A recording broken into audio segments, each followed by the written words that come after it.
From the 1st of July, cable with a reaction to fire that's used permanently in buildings and construction works requires a declaration of performance and CE marking under the Construction Products Regulation. And by applying the CE mark, the responsible person is accountable for the conformity of the product. CPR, through a common technical language, enables the performance of construction products from different manufacturers and countries throughout the EU to be assessed and compared. Consistent information is then available for those who need to know. From this date, all reaction to fire cable supplying electricity and/or signals and used permanently in buildings and construction works for control and communication purposes will need to meet European Standard EN 50575/2014, which specifies the test and assessment methods to be used for reaction to fire requirements.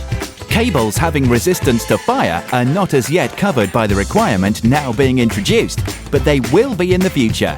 So, what does CPR cover? Well, it's the way in which a product is placed on the market, including assessment and testing methods, product performance declaration, and the type testing system of assessment. It does not say how and where a product should be used.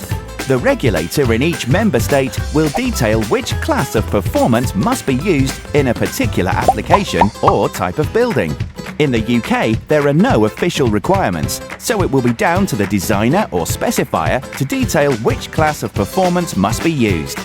Cable that's already been legally placed on the market before the 1st of July 2017 and is in stock at a distributor does not need to be CPR compliant. So, as wholesalers or distributors, what do you need to do from here? Well, ensure the cable you buy and sell for permanent installation in a building or construction works is CPR compliant, and where there is doubt, it should be withdrawn or recalled. Make sure cable sold carries the CE marking according to CPR. Ensure the relevant DOP is available and has been checked. Where a cable draws suspicion, it should be brought to the attention of the national authority. In the UK, this is the Department for Communities and Local Government. Ensure the storage and transportation of relevant cable doesn't jeopardise its conformity with DOP. Remember, when supplying an own brand product, you are subject to the same legal obligations as the manufacturer. And when importing from a non-EU country, you have the same responsibilities as a manufacturer and become the person first placing the product on the market.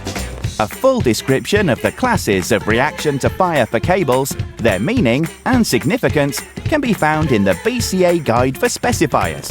Just visit www.bcauk.org. This important cable CPR message is brought to you by the Approved Cables Initiative.